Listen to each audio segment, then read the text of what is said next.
Voilà. Quand nous avions proposé lors de la rentrée parlementaire que la priorité de la session devrait être la question sécuritaire et la question de l'agression rwandaise dont nous sommes victimes, l'opposition était contre. On m'a traité de ministre de glissement. Aujourd'hui, cette même opposition-là nous revient en proposant la même chose sans d'abord s'excuser auprès de ce peuple-là. Et ce qui est curieux, que nous ne savons pas de quelle opposition que nous avons dans ces pays. Parce qu'il y a l'opposition qui avait refusé carrément de s'enrôler, qui avait demandé à leurs militants de s'enrôler. Il y a l'autre opposition qui s'est enrôlée nuitamment, qui aujourd'hui conteste l'organisation des élections. C'est déjà la première chose que nous nous demandons. Mais au lieu de faire ça, ils vont se lancer sur la voie de la provocation. C'est-à-dire, ils organisent les manifestations, bien que ces manifestations-là sont tolérées. Je ne parle pas de l'autorisation, sont tolérées par le régime en place, parce que c'est pour la première fois dans tous les pays du monde, à ce que je sache, qu'il y a une opposition qui organise une manifestation de colère ou bien une marche de colère contre le régime en place puisse être tolérée, autorisée, affichée sur les panneaux publicitaires sur toute la ville et faire passer les spots publicitaires sur les chaînes de télévision, de radio, mais aussi faire la porte-à-porte, le témoin de Jéhovah presque, sans qu'il ne soit interpellé. Mais ce qui est curieux, que lors de cette organisation de la marche, nous avons vu cette opposition organiser les boucliers humains avec les enfants, mais aussi s'amener avec un grand joueur. Je ne sais pas si on voulait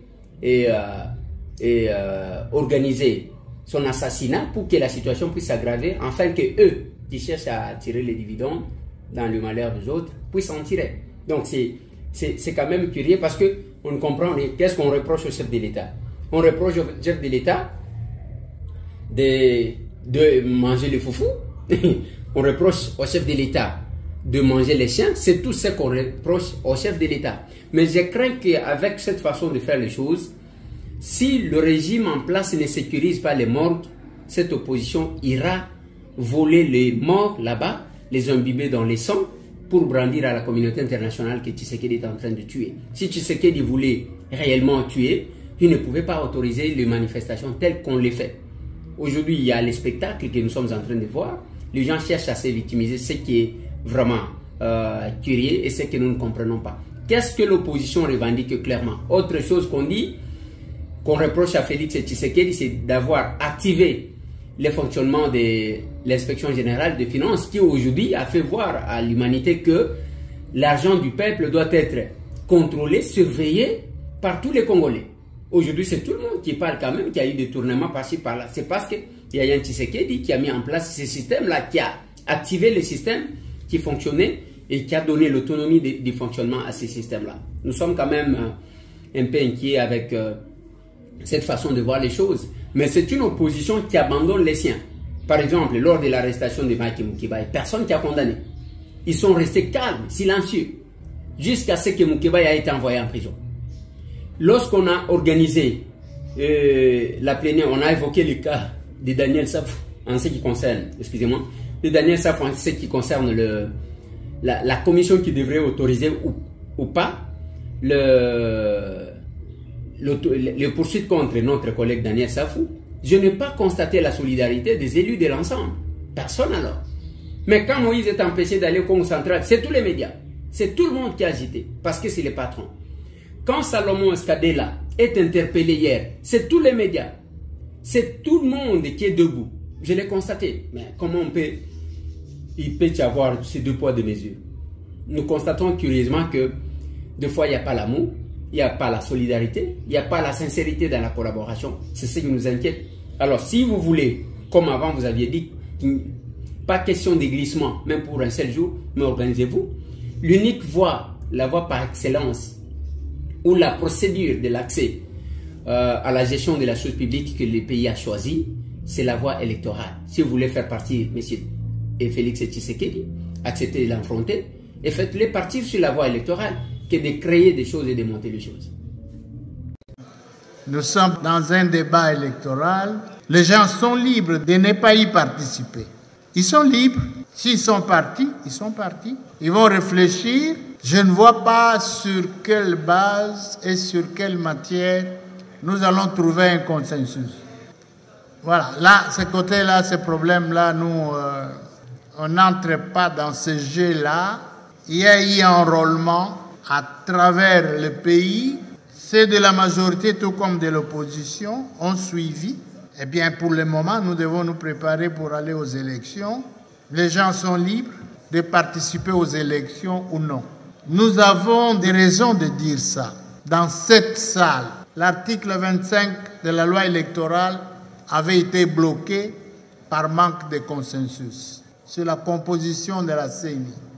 Nous avons trouvé un consensus en ce moment-là et nous l'avons. Ils ont participé.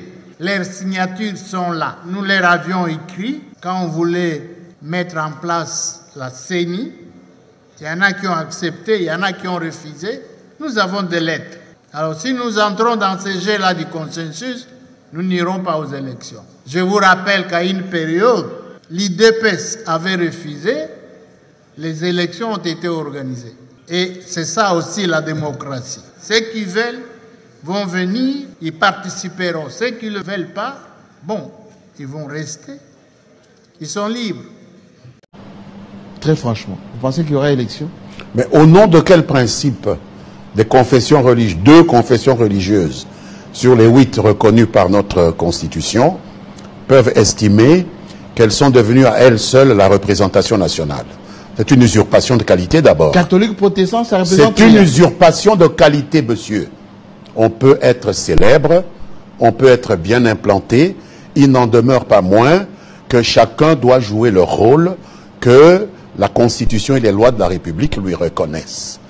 Et donc, il n'appartient pas à des confessions religieuses qui sont des faits privés. C'est quantité négligeable. Le pouvoir de... Je ne dis pas qu'ils sont quantité négligeable. Ce sont des mots que vous utilisez. Ne me les mettez pas dans la bouche. Mais vous avez Je dis qu'ils ne sont pas la représentation nationale. Personne n'a élu un évêque catholique ou protestant pour parler au nom du peuple congolais. C'est nous qui sommes élus. Et nous attendons de recevoir la Commission électorale nationale indépendante pour qu'elle nous explique ce problème avec l'OIF, qu'elle nous explique ce problème de l'audit du fichier électoral, et nous lui donnerons des instructions conformément à la loi électorale. Ce n'est pas une loi que les catholiques et les protestants écrivent. Nous sommes un État laïque. Il faut qu'on se le dise. Nous avons beaucoup de respect pour ces pères de l'Église, famille de Dieu, mais ce sont des faits privés. Je suis désolé. Donc vous voulez mettre parle à comme dos, législateur. Vous voulez mettre à dos Je les catholiques. je ne me mets personne à dos. Si quelqu'un estime que, parce que je dis que dans un pays normalement constitué, c'est le Parlement qui peut parler au nom du peuple, et qu'il estime que cela porte ombrage à sa situation, c'est celui-là qui veut usurper un pouvoir qui n'est pas le sien. Donc les catholiques et les protestants. Je n'ai pas dit cela, c'est vous qui le dites. C'est vous qui leur faites dire. Ils ont un point de vue. Mais ce point de vue-là... Mais ils ont dit qu'ils veulent un fichier c'est leur point de vue par quelqu'un d'indépendant. Jean-Marie, où est le mal? Mais nous n'avons pas dit que nous devons auditer le fichier. Vous ne pouvez pas parler au nom du peuple. Vous n'êtes pas élu. Vous êtes un fait privé. Dieu seul sait s'ils sont vraiment les élus. Ça, c'est un. 2, c'est Mende qui parle. Oui. Qui ne sait pas qu'il est spéculateur. Moi, j'ai toujours dit qu'il cessera de spéculer 5 minutes après sa mort. Oh. Mende m'a déjà félicité. C'était le 2 août 1992, au lendemain de la marche organisée par l'Église catholique. Oui, la marche des chrétiens, oui. Oui, contre la balkanisation. Nous, on s'est retrouvés, je crois, à la présidence. Moi, je parle, le général Bissengimana m'a raconté comment il a veillé toute la nuit parce qu'on lui reprochait d'avoir accepté cette marche-là. Et l'honorable Mende est venu intervenir. Quand il a suivi, il dit, mais l'Église catholique, c'est la structure la mieux organisée de ce pays. Et cette marche-là qui a mobilisé tout le monde, qui a été encouragé, c'est un fait privé? Oui, un fait privé, mais nous sommes quand même des pasteurs. Je m'arrête là. Donc vous pouvez parler au nom du peuple. Vous savez, les votes des lois relèvent de la matière souverainement réservée aux députés. Nous avons proposer les projets de loi, c'est aux députés d'en adopter soit tel que nous l'avons déposé, ou alors moyennant amendement. Donc je pense que pour l'instant, les gouvernements, nous nous sommes acquittés de notre devoir. Le reste appartient aux députés qui vont adopter la loi selon ce qu'ils auront décidé. On a invoqué les principes de la solidarité. Il y a 16 sièges au total qui sont réservés à des zones en proie à des violences. Tout cela pour que les populations de ces coins, aujourd'hui en conflit, puissent être représentées, même si il n'y a pas eu d'enrôlement dans ces coins. Et le gouvernement formule les vœux qu'avant la tenue des élections, il y aura la paix dans ces coins de la République pour que notre peuple puisse prendre part au vote. Au vu du résultat des votes, l'Assemblée plénière déclare recevables les projets de loi portant répartition des sièges par circonscription électorale pour les élections législatives, provinciales, municipales et locales. Chers collègues, nous l'envoyons à la commission politique, administrative et juridique pour un examen approfondi.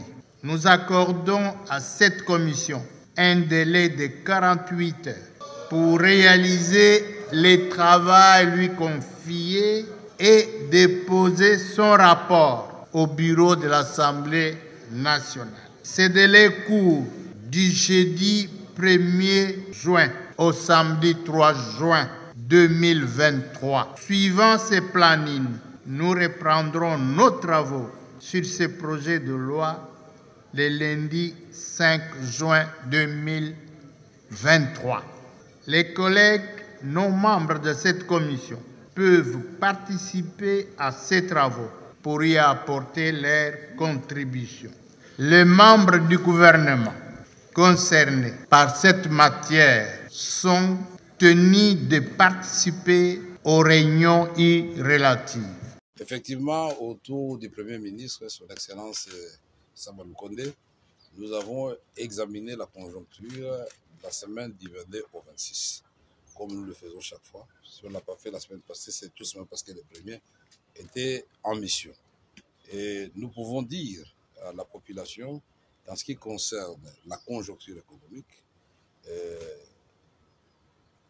les prix sur le marché sont plus ou moins stables, tout comme le taux d'échange lui-même, mais nous remarquons aussi que les réserves d'échange sont plus ou moins contenues de façon positive. Nous avons noté cependant la fraude qui est organisée à tous les niveaux de nos frontières et les mesures seront prises quant à ça. Nous avons aussi relevé les questions relatives au climat des affaires, c'est-à-dire des tracasseries dont sont l'objet et les banques et les opérateurs économiques, mais dans la recherche de la solution et des mesures qui seront annoncées, nous voulons des mesures justes, qui ne fassent pas que l'État condamne l'État et donne raison aux opérateurs économiques et vice-versa. Nous voulons la justice de ce côté-là et protéger les opérateurs économiques, en même temps protéger l'État. Et les mesures seront aussi prises. Nous avons aussi parlé de la dernière mesure qui avait été prise d'ici l'importation de maïs dans notre pays, la farine, plus particulièrement au Katanga. La dernière mission que nous avons conduite personnellement, il y a une série de propositions qui sont faites au niveau du Conseil des ministres. C'est ici l'occasion de remercier le gouvernement zambien. Finalement, nous avons signé un communiqué conjoint sur la matérialisation de l'exportation, ce qui les concerne, et de l'importation, ce qui nous concerne, de cette denrée qui est de grande consommation au Grand Katanga et au Kasaï.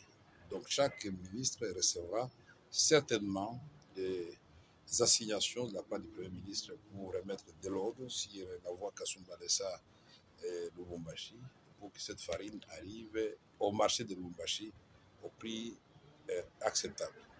Voilà d'une manière générale ce que nous avons dit ce jour avec le Premier ministre.